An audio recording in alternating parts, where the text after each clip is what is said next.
Welcome back everyone to another short tutorial on Capture One Pro today. Although it's not really a tutorial, today is going to be more around an overview of a feature that is often overlooked from Capture One and something that a lot of photographers don't realize actually exists.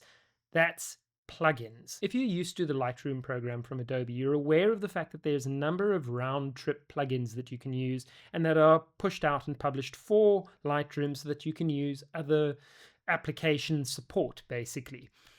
The thing is, Capture One has this too. Might be less than with Adobe's offerings, but it is still there. And it's called round tripping, and it's really important. The idea is that from Capture One, you can click on an image, open it up in a separate application. When you save it, it's going to end up back inside Capture One. The whole concept is called round tripping, and it's something that's very, very familiar with photographers using Capture One when they're wanting to integrate it as part of their Photoshop workflow. The thing is, there are a couple of other applications out there that you can use that are integrated into Capture One. There's not as many as Lightroom, admittedly, but they are there and they are very useful. The first one that I use quite a lot of is Nik Efex, and Nik Efex is basically there automatically as soon as you have downloaded and applied that particular program file to your computer.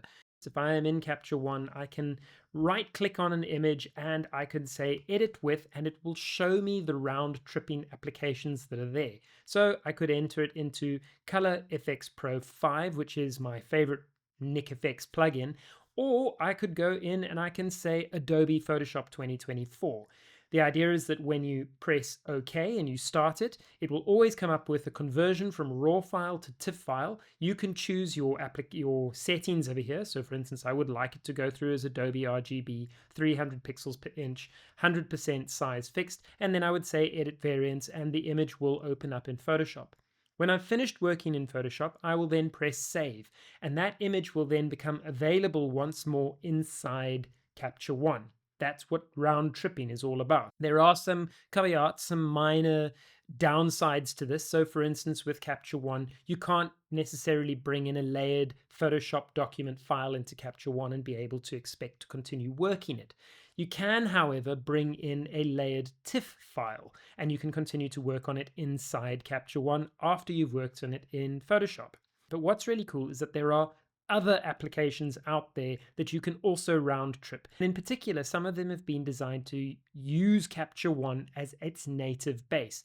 I'm speaking specifically about OnOne and their offerings. So I'm going to finish this tutorial with loading up and using OnOne's no noise application. But first, let's look at another round trip application that I use quite a lot. Observant viewers will also notice that when I right clicked on the image and I said edit with, there was another icon here saying stack in Helicon focus. Now I use Helicon focus quite a lot when I'm doing macro photography, and the application again loads automatically. There's nothing that you have to do specifically.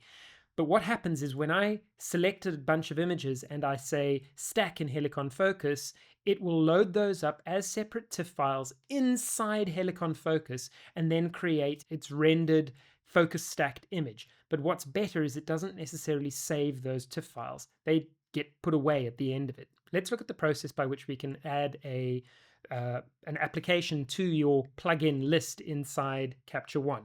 Very often it is automatic. I am going to now show you how to use the Smugmug Publish application, which is also a very useful application if you happen to be a subscriber to Smugmug. I'm not affiliated over here in any way. I'm not getting any kickbacks or anything along those lines. I use Smugmug as my preferred image portal for delivering images to clients and for storing my online backups, as well as for sharing images with photographers who come on workshops with me. What I've done is I have downloaded Smugmug, and over here you will see I have my Smugmug 0521 application. So I'm going to open that up, and it's a plugin application. I will double click on that, and essentially all it does is it installs it. Done and dusted. It's cool. I'm then going to have to quickly go out of Capture One and relaunch it. So I'm just going to exit, and then we're going to open up Capture One once more. Before I can publish any of these images to Smugmug, I have applied the plugin to the program. It's there, but I first need to go in and adjust my settings so that the images will go into Smugmug without any issues. So I have to go into the Capture One menu, go through to settings, and you'll see that I have a plugin setting on the extreme right hand side. I'm going to say plugins, and you can see there is my Smugmug account. So I'm going to say Smugmug. I have to put in the credentials so that Capture One can talk to Smugmug on the internet. So I'm going to have to use my username and apply my password. And then I'm going to log in. And all it does is it communicates on the internet with Smugmug to make sure that we are able to connect automatically. We're all sorted. If I ever want to disconnect, I have to go back into my plugins account and I have to log out so that that connection is no longer valid.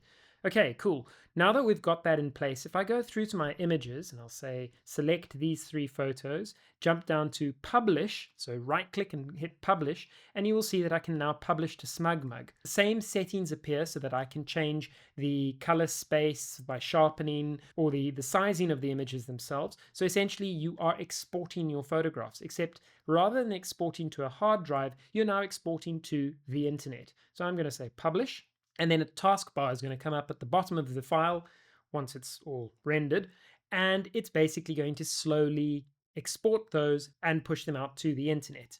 When you're ready to go and see your photographs, all you would need to do is jump into the internet, go through to your Smugmug account, head through to your Organize.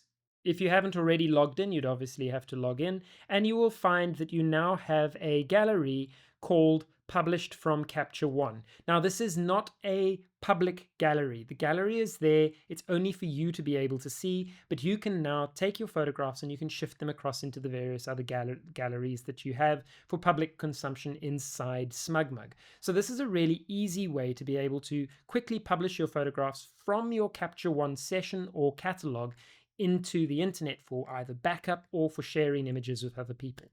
But let's go back to another plugin where you're actually going to be working with the files themselves, and that's your OnOne No Noise plugin or any of the other OnOne applications that you can purchase. So once more, I have inside my download, I've got my OnOne No Noise AI, so I'm going to launch that by double clicking, and then we're going to launch it again, and we'll go through the usual process of software installation.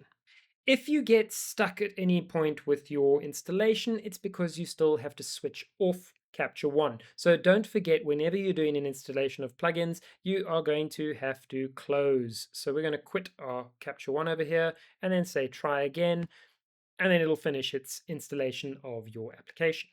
As with the Smugmug app, once you get to the point where the application is opened, you're probably going to have to verify that you are the correct owner. So I've put in my password and my username. I'm then going to sign in and I will be allowed into the application. So the basic idea is with all of the round-tripping applications, and I'm going to use OnOne now, if you right-click on the image, you will be able to say Edit With, and OnOne Noise is right there by Helicon Focus. I'm going to say OnOne Noise. All the same criteria apply, the resetting of the sizes, the color space, whether you're using 16-bit or 8-bit. I warn you now though, OnOne No Noise is fairly slow. I'm using an M1 MacBook Air over here, and it's not particularly fast. At any rate, we can quickly do our settings and everything. There we go. Once we've set up everything, you just have to say apply or save. It'll then get a progress bar. Once it's finished, the program just basically closes its window and you can go back to Capture One and your image should be there. So let's just take a look over here. Here we go. You have your new TIFF version here from the OnOne. It's round tripped. I'm inside Capture One and I've got my raw photograph just next to that. Now, what's really cool is that you can basically do this with any program that has the ability to open up from Capture One. So even programs that aren't necessarily touted as plugins can still be used as essentially a round trip plugin application.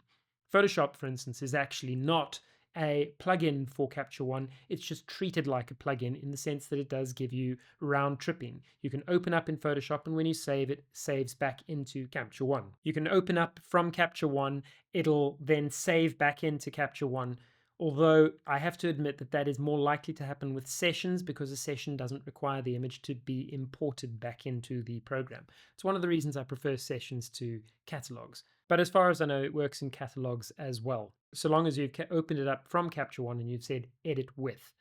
So that's basically it. These are the applications that I quite like using and that allow me round tripping and essentially plugins to increase the versatility of Capture One as a software tool for editing and managing my photographs. As ever, thanks again for watching. If you've enjoyed it, please drop a comment in the links below. Remember to pop a subscribe into the bottom corner. Your support in growing this channel goes a long way, particularly as it is a self-funded channel. So your likes and subscribes, they keep it going. Thanks again for watching. Hope to catch you on the next one. Cheers.